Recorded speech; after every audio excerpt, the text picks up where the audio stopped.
देखिए यहाँ पे हम कोलिजन से रिलेटेड काइनेमेटिक्स डिस्कस करेंगे और एक प्रॉब्लम के माध्यम से आपको वेलोसिटी ऑफ अप्रोच का कॉन्सेप्ट समझाएंगे। प्रॉब्लम ये है कि सपोज दो मासेस हैं, दो पॉइंट मासेस हैं, m1 m2 मान लेते हैं, और जो इनके पोजीशन वेक्टर दिए हुए हैं ये मान लिया r2 वेक्टर है और ये r1 वेक्टर है। इनकी वेलोसिटीज दी हुई है, इसकी वेलोसिटी है v1, इसकी वेलोसिटी है v2। हमको v1 v2 और r1 r2 में रिलेशन निकालना है कि ये दोनों पॉइंट मासेस कोलाइड कर जाएंगे। ये v1 और v2 वेलोसिटीज एक ही समय पे हैं, सपोज t इक्वल्स 0 पे है, मीन्स एक साथ ये दोनों पार्टिकल मूव करना स्टार्ट करते हैं। देखिए इसको हम कैसे स्टार्ट करेंगे प्रॉब्लम को।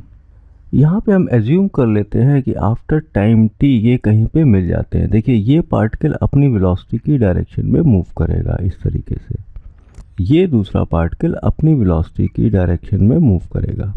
सपोज इस पॉइंट पर, ये पॉइंट मान लिया P है, ये ओरिजिन है, ये A है, ये B है मान लिया। यहाँ पे मिल जाते हैं आफ्टर टाइम t।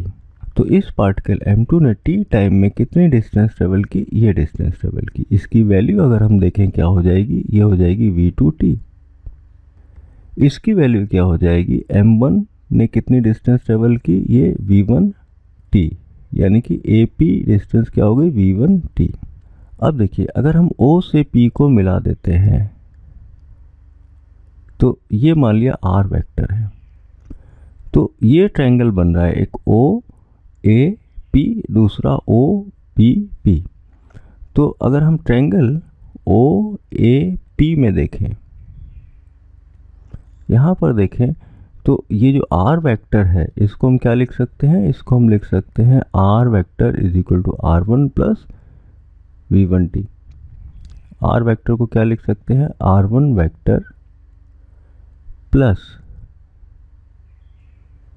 v1t। यहाँ पे देखिए v1 क्या होगा, v1 वेक्टर होगा। यहाँ पे ये डिस्टेंस लिखी है हमने, इसका मैग्नीट्यूड अगर इस डायरेक्शन में देखें तो ये क्या हो जाएगा, v1 वेक्टर v1t। इसी तरीके से ट्रायंगल OBP में देखिए, OBP में देखें, r की वैल्यू यहाँ से निकालें तो r वेक्टर क्या हो जाएगा, ये हो जाएगा r2 plus v2t plus v2t। ये एक इक्वेशन है, ये दूसरा इक्वेशन है। हम क्या कर सकते हैं, दोनों को इक्वेट कर सकते हैं, दोनों सेम वेक्टर हैं r। तो यहाँ से क्या आ जाएगा, r1 plus v1t equals r2 plus v2t vector.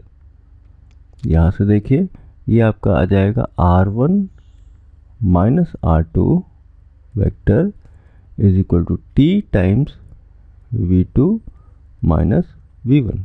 तो ये कंडीशन आ गई हमारी कोलाइड करने की।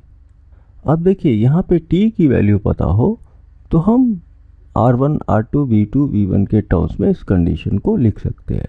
तो t की वैल्यू हम कैसे पता लगा सकते हैं, इसी इक्वेशन में हम इसका मैग्नीट्यूड ले लें। ये दो वेक्टर है r1 minus r2 scalar t times v2 minus v1। तो इसका मैग्नीट्यूड क्या हो जाएगा, ये हो जाएगा r1 minus r2 magnitude of one vector equals, ये स्केलर है बाहर आ जाएगा, ये आ जाएगा v2 माइनस v1। देखिए t की वैल्यू यहाँ से आ जाएगी, t equals vector r1 minus r2 divided by vector v2 minus v1। अब इस वैल्यू को हम यहाँ पे पुट कर दें तो कंडीशन आ जाएगी, यहाँ पे ये आ जाएगी r1 vector minus r2 vector equals magnitude r1 minus r2 divided by v2 minus v1 magnitude into v2 vector minus v1 vector.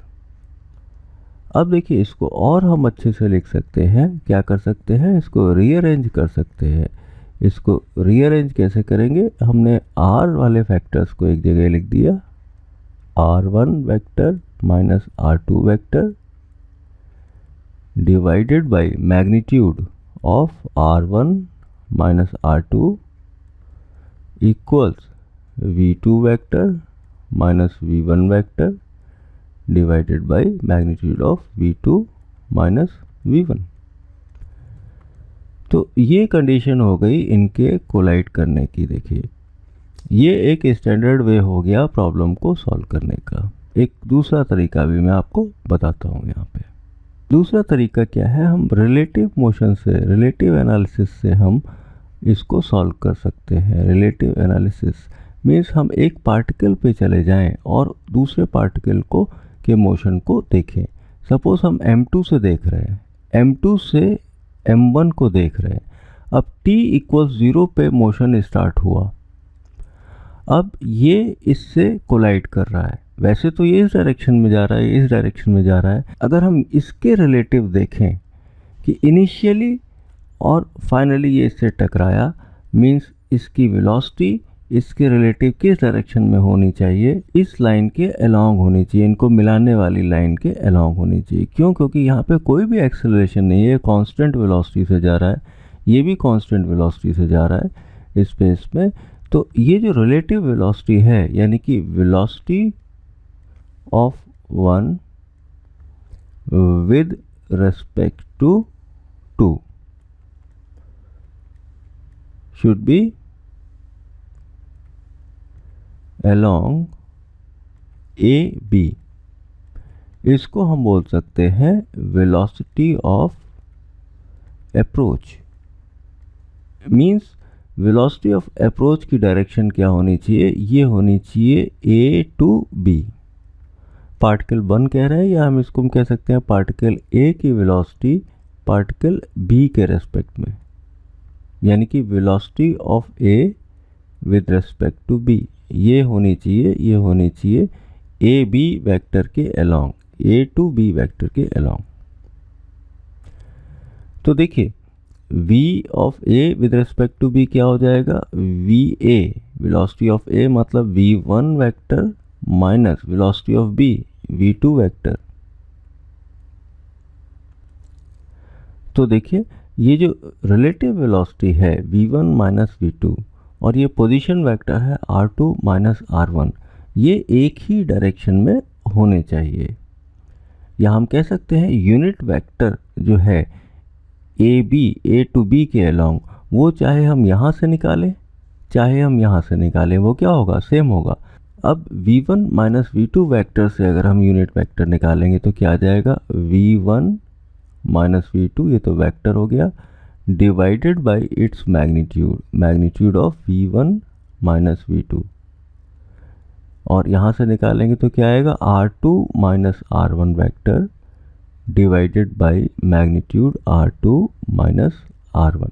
Unit vector है, मैग्नीट्यूड 1 है और ये डायरेक्शन को डिनोट करते हैं, तो हम इसको इक्वेट कर सकते हैं। तो ये कंडीशन क्या आ गई, ये कंडीशन यहाँ से आ गई हमारी कि इनके कोलाइड करने की कंडीशन क्या होगी। तो देखिए दो अप्रोच से हमने इसको सॉल्व किया। यहाँ से देखिए वेलोसिटी ऑफ अप्रोच का कॉन्सेप्ट आपको क्लियर होगा। आप पार्टिकल B में बैठ के इसको ऑब्जर्व करें तो आप देखेंगे कि ये कोलाइड तभी करेगा जब इसकी वेलोसिटी इसके रेस्पेक्ट में इसके अलोंग होगी और हमेशा होगी। यहाँ से यहाँ तक पूरे मोशन में इसको क्या लगेगा, B पार्टिकल को क्या लगेगा कि ये हमेशा इसकी तरफ मूव कर रहा है।